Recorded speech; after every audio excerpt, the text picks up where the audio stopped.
Pilipinas, una sa ating mga balita, ipaghaharap ng impeachment complaint ni dating Caloocan City Representative Egay Erice ang mga opisyal ng Commission on Elections o COMELEC. Ayon sa dating mambabata sa labag sa batas, ang pakikipagkasundo ng ahensya sa South Korean Election Service Provider na Miro Systems. Ang mga detalye pakinggan sa report ni Arnold Herrera. Nakatakdang magsampa ng impeachment complaint si dating Caloocan City Representative Egay Erice laban sa mga commissioner ng Commission on Elections kaugnay ng kasunduan nito sa South Korean Election Service Provider na Miro Systems para sa darating na 2025 midterm elections. Sa panayam sa 2x2, maliban sa isaanya itong malaking scam, iginiit ni Erice na malinaw itong paglabag sa Section 7 at 12 ng Republic Act 9269 o Automated Election Law. Kasi po ayon sa batas, sa Section 12, hindi tayo po pwedeng gumamit ng prototype na sistema. Ang ibig sabihin ng prototype, yung sistema na hindi pa nagamit dito sa Pilipinas o sa buong mundo. Kaya ang tanong ko kay Chair Garcia, simple lang yan. Specific po ba sa batas na nakalagay yun? Specific yun. Tanong, sabihin niya lang sa bansa na gamit yung eksaktong ganito. Kasi ang mangyayari nito, para tayong guinea pig. Guinea pig. Yan yung bawal sa batas. Yan po yung legislative intent. Kaya sinasabi nila hindi pwede ang prototype para hindi maging guinea pig ang ating eleksyon. Paliwanag ni Erice, nagsinungaling ang COMELEC nang sinabi nitong sira na ang mga election machine natin. Gayong 5 buwan pa lamang ang nakararaan ay sinertify nila ito na in good working condition. At kung may sira man ay pasok pa naman anya ito sa warranty period ng Smartmatic. Babala pa ng dating opisyal, hindi akma sa Pilipinas ang sistema na inaalok ng Miro Systems, kaya't posible itong magdulot ng mas malaking kaguluhan sa eleksyon. Nakita nyo naman kasi na nag-demo si Chairman Garcia kay Miss Karen Davila tapos sa paiba-iba nga yung mga sinasabi niya nagsasanga-sanga na ngayon yung dila niya.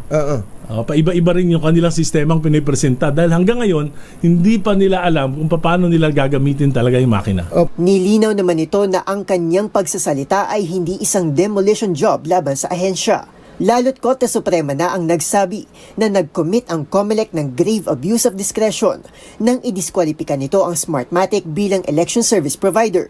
Dagdag pa nito, hindi dapat pinayagan ng COMELEC na makasama sa original venture agreement ang mga tao na walang kasanayan sa pamamahala ng isang eleksyon. Ang lease contract ng COMELEC sa Miro Systems ay nagkakahalaga ng 18 bilyong piso, 3 beses na mas mataas kung ikukumpara sa pangkaraniwang pondo ng isang eleksyon na 6 na bilyong piso. Para sa MBC TV Network News, ito si Arnold Herrera. Sama-sama tayo, Pilipino. Sa kaugnay na balita, ikinarga umano sa sasakyan ng isang COMELEC official ang umano'y kahon-kahon na pera. Ang paliwanag ni dating Caloocan Representative Egay Erice sa alegasyong ito, tutukan sa balita ni Rovic Manuel. Kahon-kahon na pera umano ang ikinarga sa sasakyan ng isang Commission on Elections official. Yan ang isinawalat na personal mismong nasaksihan ni dating Caloocan City Representative Egay Erice sa panayam ng DZRH. Ito ay kasabay ng inihain nitong petisyon sa Korte Suprema sa kontrata ng Commission on Elections sa Miro Systems para sa darating na 2025 elections. Ayon kay Erice, labag sa batas at one-time big-time scam ang gagawing hakbang ng COMELEC na paggamit ng Miro System sa darating na eleksyon. Yung sistema.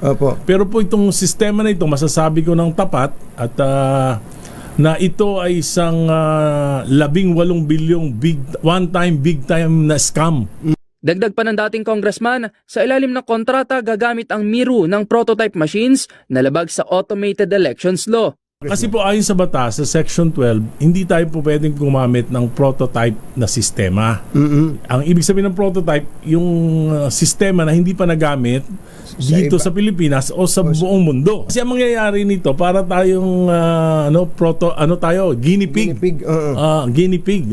Yan yung bawal sa batas. Samantala, hindi naman pinangalanan ng dating opisyal ng COMELEC official na tinutukoy at sinabing sa impeachment proceedings na lang ito ilalagay. Nakita ko mismo basta siguro sa impeachment proceedings ko na lang ilalabas. May involve ba ang pera dito?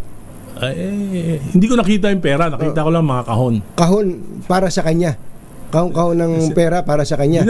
Sinakay sa sasakyan niya. Para sa MBC TV Network News, ito si Rovic Manuel, Sama-sama Tayo, Pilipino.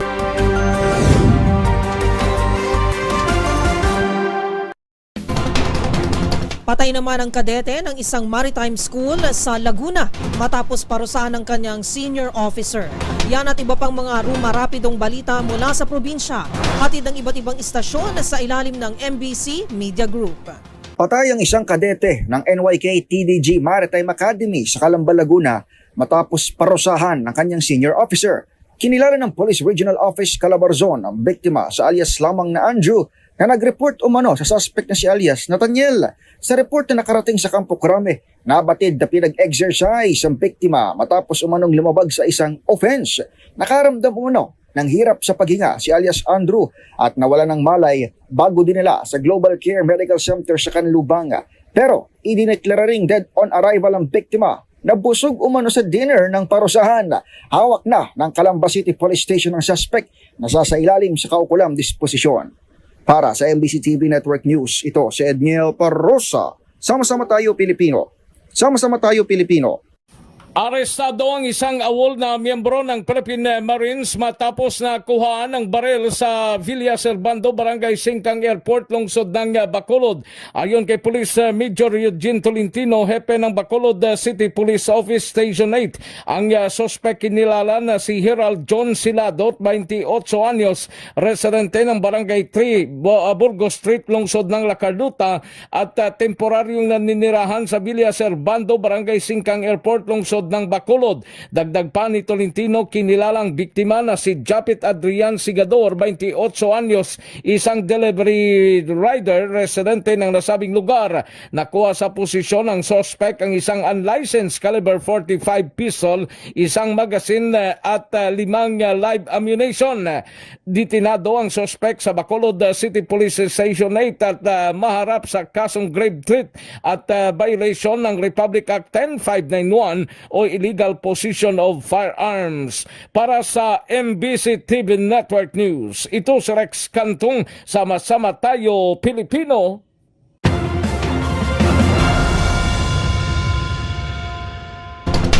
Samantala, isang 59 na taong gulang na barangay Tanod ang tinamaan ng kidlat at nasawi sa lalawigan ng Quezon.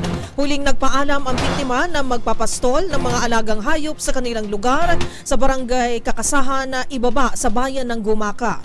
Gayunpaman, inabot na ng tanghali subalit hindi pa rin nakauwi ang lalaki hanggang sa matagpuan ang kanyang mga labi. Batay sa investigasyon ng Gumaka Police, nagtamo ng matinding paso sa katawan ng barangay Tanod na mula sa tama ng kidlat. Hindi na din pinag-autopsy ng mga kaanak ng biktima ang kanyang bangkay.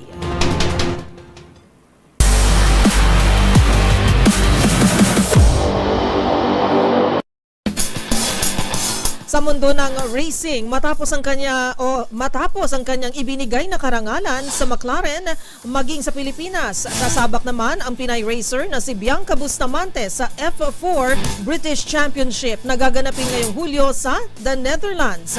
Ang buong detalye tutukan sa report ni Millie Borja.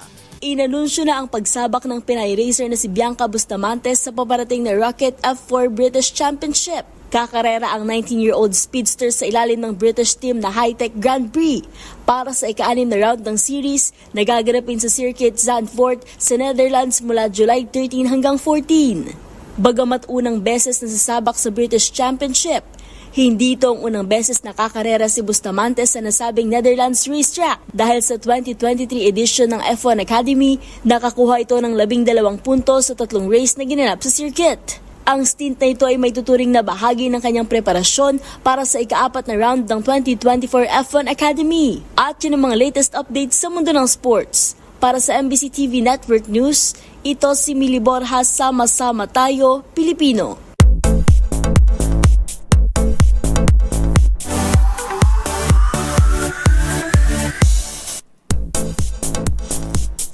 Cristina de la Cruz at Chok, pangalan pa lang, mababakas na ang pagka-Pinoy.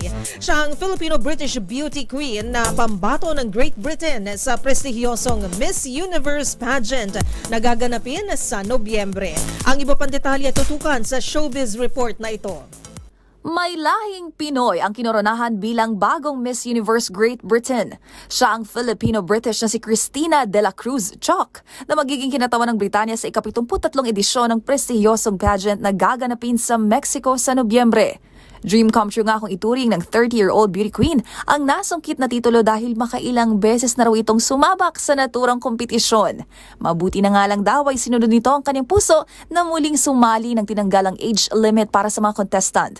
Noong Mayo nga lang kabilang ito sa mga kandidatang nagpasiklaban sa Miss Universe Philippines stage kung saan nanalo ang pambato ng Bulacan na si Chelsea Manalo.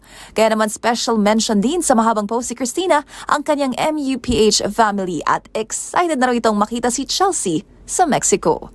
Para sa MBC TV Network News, ito pa ang iyong showbiz angel, Angelica Cosme. Sama-sama tayo, Pilipino. DZRH 85th Anniversary Countdown. At yan ang mga balitang nakalap namin ngayong araw ng Miyerkules. Pero bago po ako magpaalam, narinig mo na ba ang malaking balita na muling uukit sa kasaysayan ang tinig ng asul, pula at dilaw? Dahil malapit na ang engrandeng pagdiriwang ng DZRH, ang kauna-unahang radyo sa bansa. Sa panibagong yugtong ito, sama-sama nating balikan ang makasaysayang legasiya ng DZRH sa puso ng bawat pamilyang Pilipino. Naku, 5 araw na lang, 5 days to go. Maparadyo man o TV, sama-sama tayo sa 85. Sa iisang adhikain, sa iisang tungkulin, sama-sama tayo, Pilipino. Para sa DZRH at sa ngalan ni Yuel Reyes, ako po si Karen Oyong. Una sa Pilipinas, una sa Pilipino.